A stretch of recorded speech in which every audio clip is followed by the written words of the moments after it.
The star of today's video is going to be this Husqvarna 40 made in Sweden chainsaw. Guy dropped it off with a bunch of other stuff that I'm going through.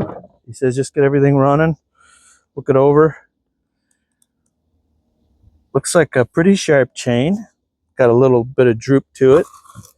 I'm guessing an older saw. Let's see, 1989, 69 to 89, 300 years of Husqvarna. I don't know about that. I don't think we've had chainsaws for 300 years. Nice spikes put on there externally. I've not seen, not a big Husqvarna guy.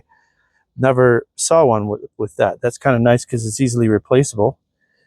The saw itself looks completely undamaged. All the plastics look in good shape. That bar's been through quite a bit, but the chain seems just about new, really. Let's see what this one's got going for it. Now, maybe this thing's been sitting a long time, because some of the stuff he gave me was, and some of it wasn't.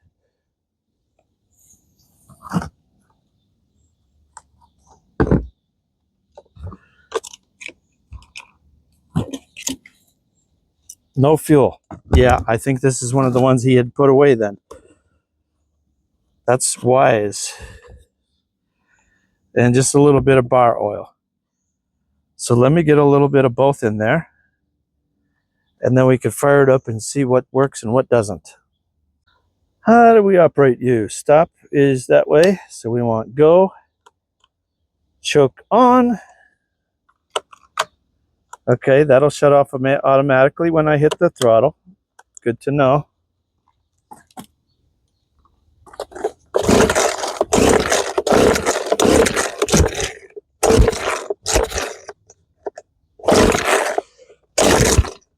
I think it popped. Yep.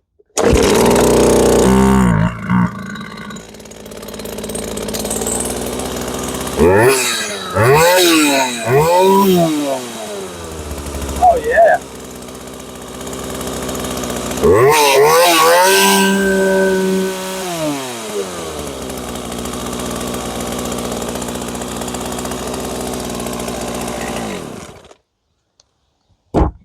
I'll just make sure this one's oiling. And I think he's got a winner here, even after sitting for a while. Sounds powerful. Let me get you zoomed in down there.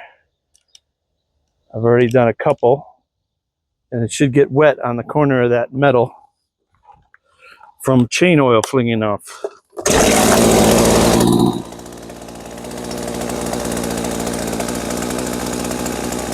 I've got to work on that clutch. That shouldn't be running like that, or I can get the idle down maybe. The chain's running all the time.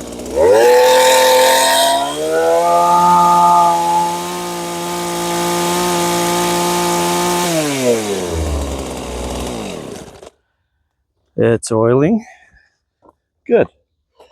But I've got to get that speed down because you can't have that running. Don't know if that's a clutch issue or if we're just running too fast here. So we'll start with the easy stuff, which is probably the adjustment for idle speed.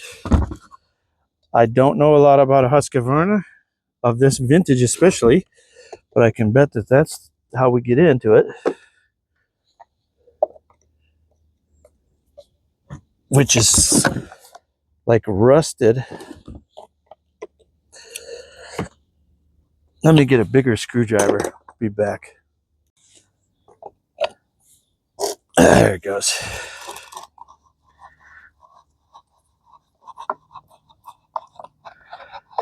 I don't think the saw looks beat up at all. The bar does though, so it's seen some use. Oh yeah, that air filter's, that could use a replacement too. Hope they still make that. That looks very specialized. All right, carburetor adjustments. Where are you?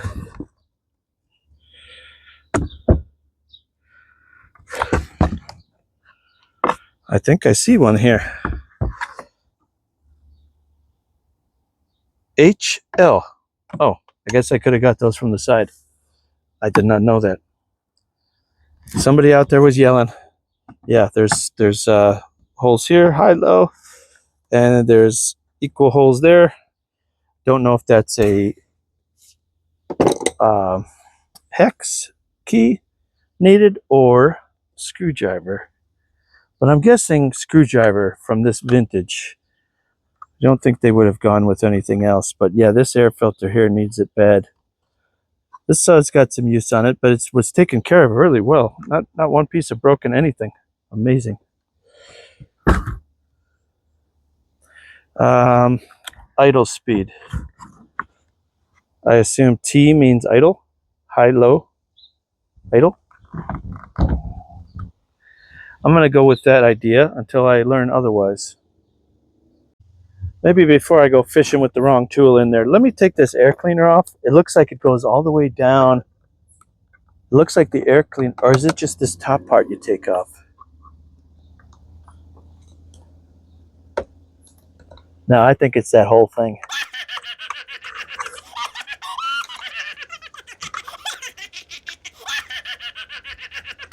If it is, this will give me access and I can look and see it, that those screws are screws instead of hex or something. This is the thing when you work on machines of any brand, a lot of people just specialize, and there's good reason for that because you get to know what you're looking for. Like Steel has, you know, just a couple tools that fix the whole saw as far as, you know, basic stuff. This one, like, how do you even get in here?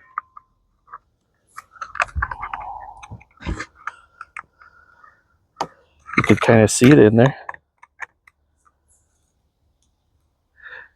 Actually, that can't all be air cleaner. Does this just unclip here? Oh, it does. I'm trying to take off the wrong thing.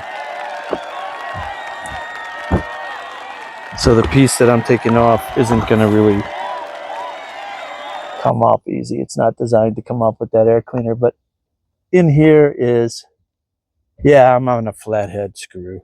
That's the idle. Okay, I was able to get on a screw, so let me start it up. Oh, got to turn the machine back on. Yeah, that's way too fast.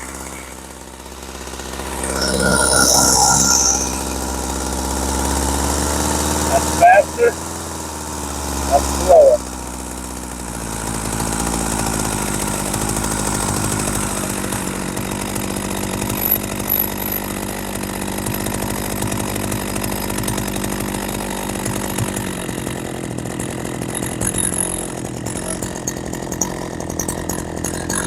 That's what we want for a chainsaw. We don't want that chain always spinning. You want to be able to walk around with it. Some people put the brake on every single minute that they're not cutting, but you shouldn't have to.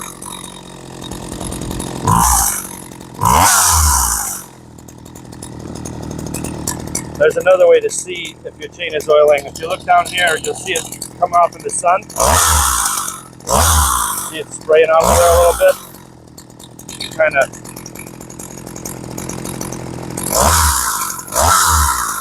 so you can tell if it's oiling. Also, you can just look for the chain, and it is oiling.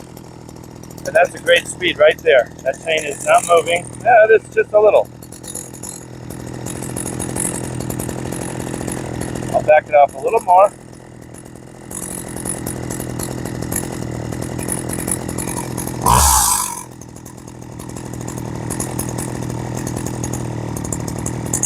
A hair of creep, but I don't want to go any farther because then you're risking, you know, if it's cold or super hot or something, maybe the engine won't idle right and die while you're not cutting.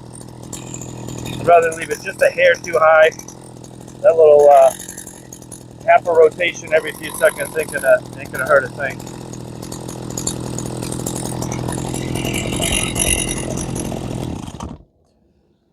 Okay, so this one's gonna need just the air filter, and of course it needed that idle adjustment really badly.